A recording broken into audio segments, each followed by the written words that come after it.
로마서 9장. 내가 그리스도 안에서 참말을 하고 거짓말을 아니하노라. 나에게 큰 근심이 있는 것과 마음에 그치지 않는 고통이 있는 것을 내 양심이 성령 안에서 나와 더불어 증언하노니, 나의 형제 곧 고륙의 친척을 위하여 내 자신이 저주를 받아 그리스도에게서 끊어질지라도 원하는 바로라.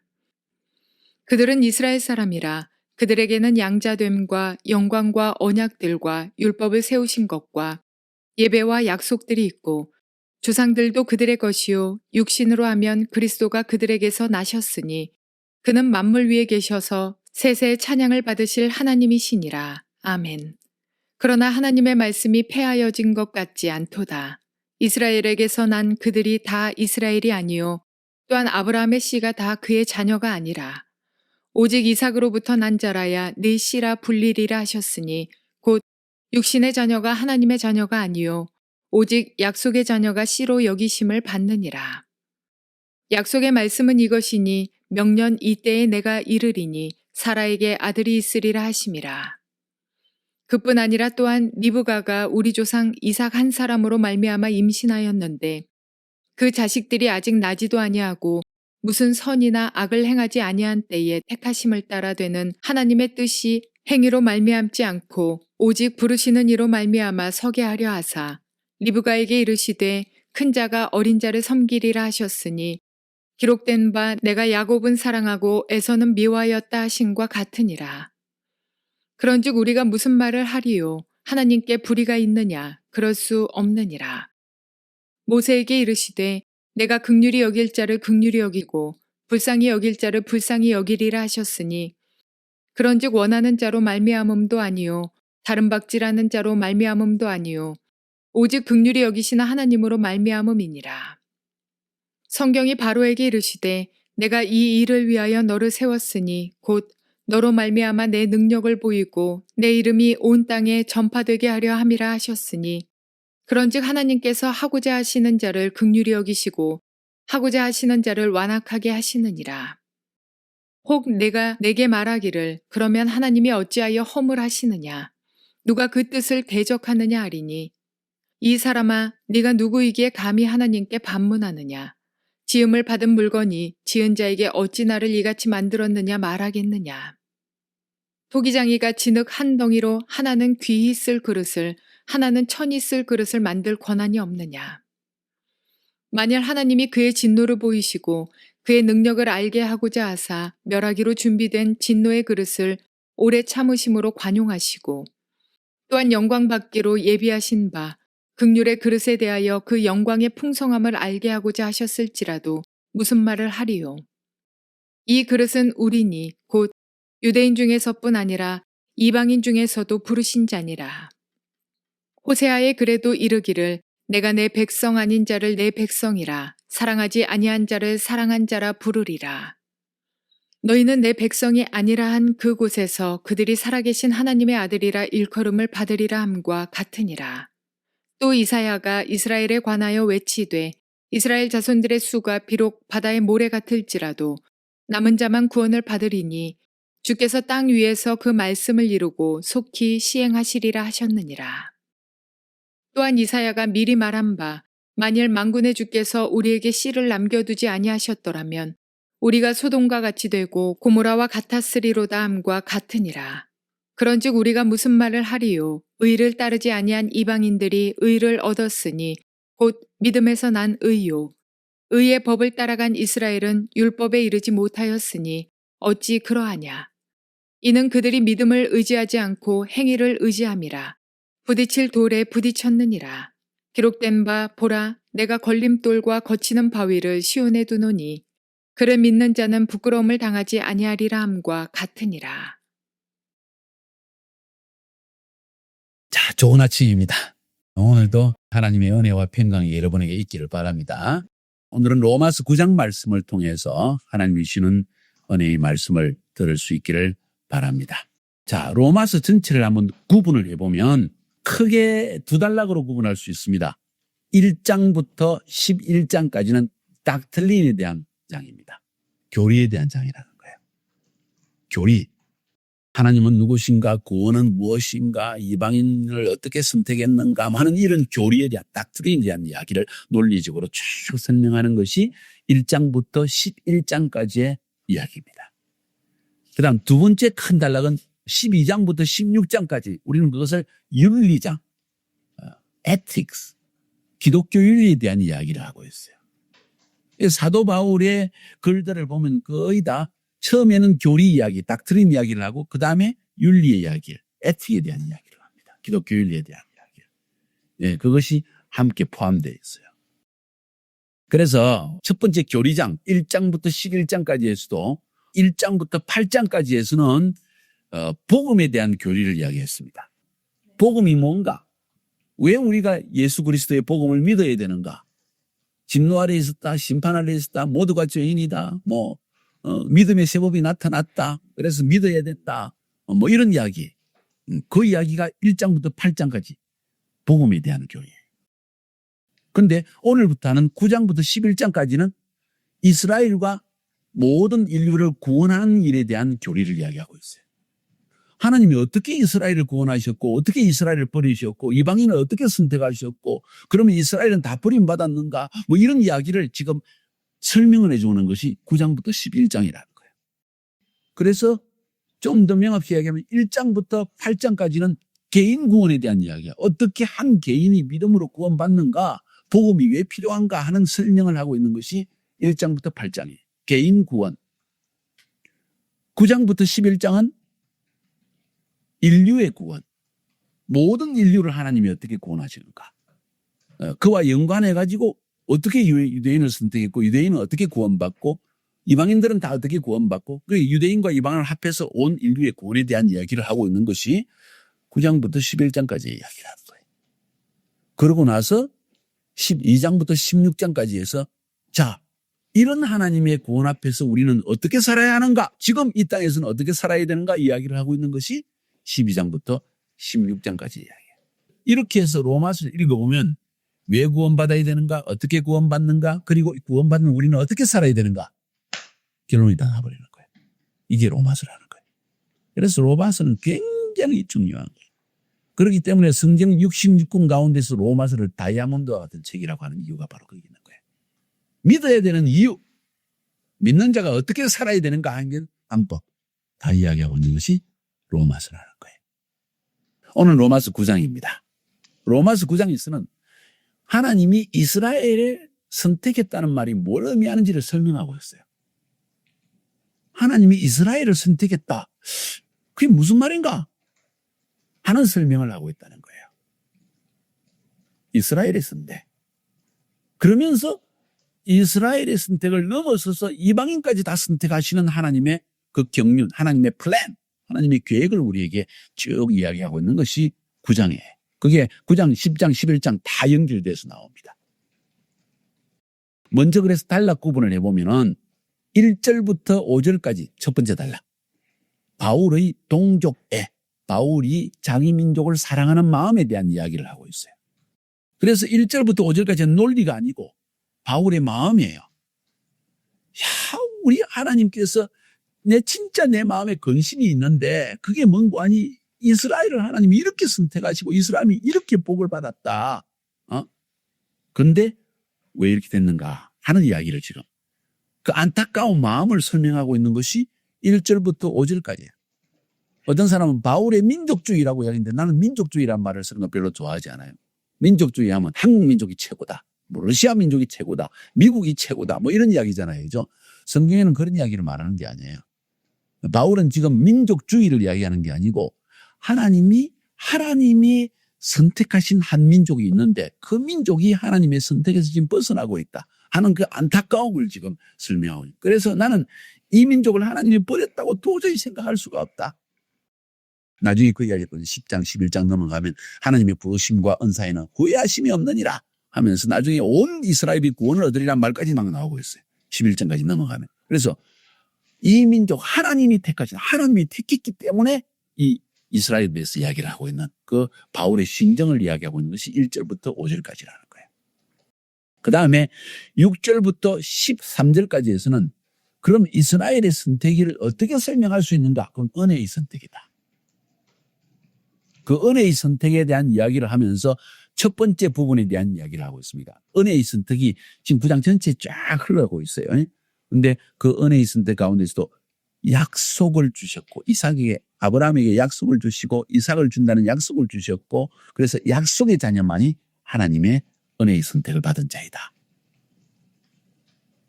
약속하셨기 때문에 하나님이 약속하셨다는 것은 하나님이 택했다는 이야기다.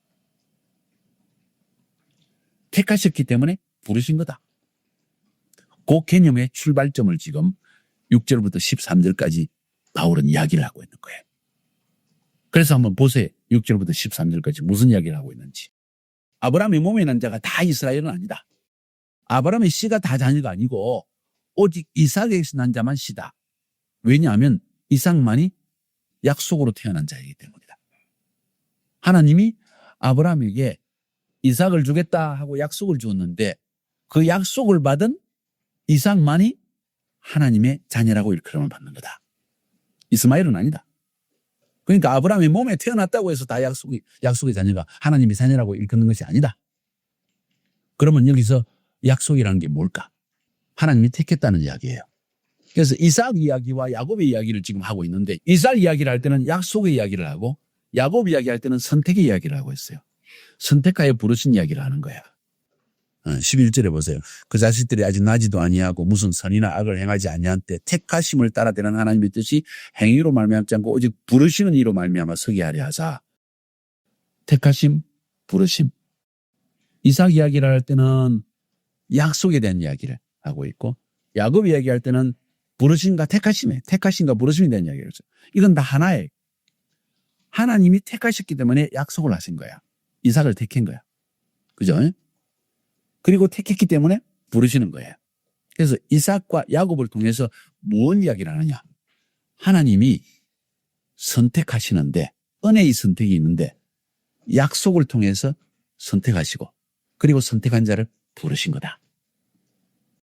그 법칙에 대해 이야기하는 거예요.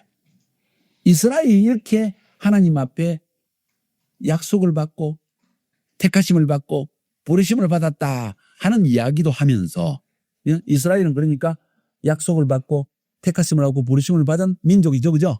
근데 그 법칙이 이방인에게 적용된다는 거예요. 하나님이 이방인도 약속하시고 선택하시고 부르시면 구원받는 거다. 그 개념을 지금 설명하고 있는 거예요. 크게 볼 때.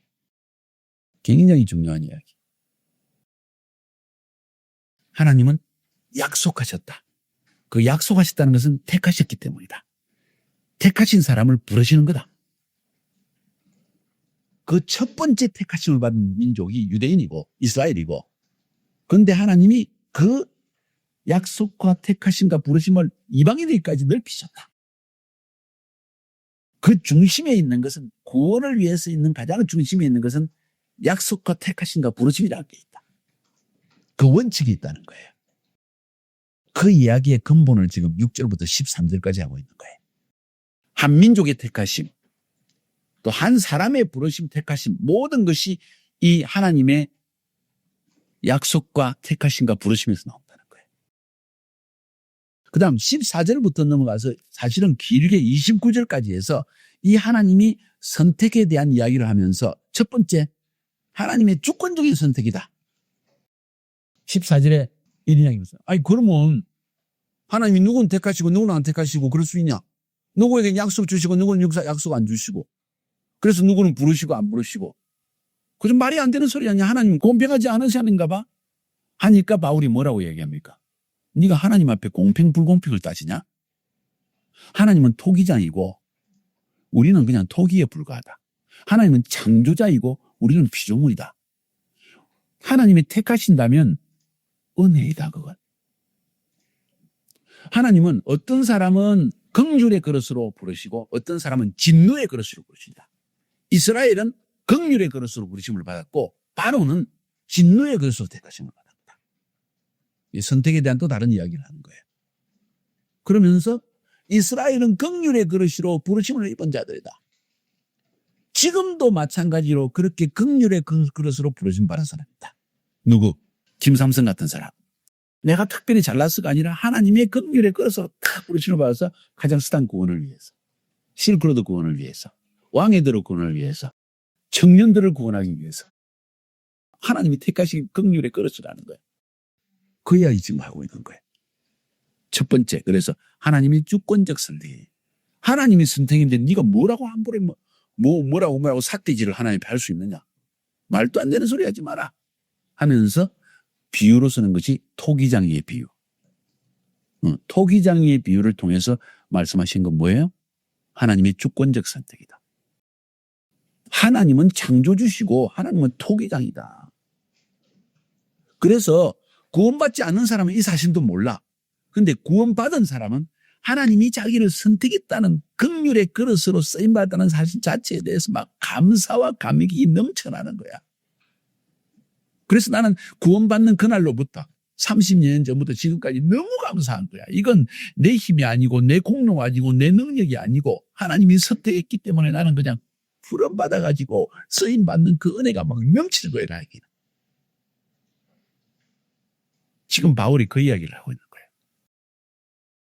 14절부터 29절에서 지금 세 가지가 나오는데 한 가지는 하나님의 토기장의 비유를 통해서 하나님이 주권적으로 선택하셨다는 이야기. 두 번째 개념은 뭔가 하니 24절부터 나옵니다. 자, 이 그릇은 긍휼의 그릇. 우린이 곧 유대인 중에서뿐 아니라 이방인 중에서도 부르신 자니라. 아니, 하나님 이방인도 불렀다는 이야기는 별로 안 나오거든 사실. 구약 성경에 보면. 이스라엘을 불러서 이방의 빛으로 삼았다는 말은 나오지만은 이방을 구원하기 위해서 하나님이 선택했거나 부르셨다는 말 안 나온다고 별로. 근데 어디서 나올까? 바울이 구약 성경 어디에서 인용을 하고 있는가? 한번 보세요. 호시아에서 이야기를 하고 있어. 호시아 그래도 이러기를 내가 내 백성 아닌 자를 내 백성이라 사랑치 아니한 자를 사랑한 자라 부리리라. 너희는 내 백성이 아니라 한 그곳에서 저희가 살아계신 하나님의 아들이라 부름을 얻으리라 함과 같으니라 하면서 호시아서에서 하나님이 이방인을 불렀다는 이야기를 하고 있어요.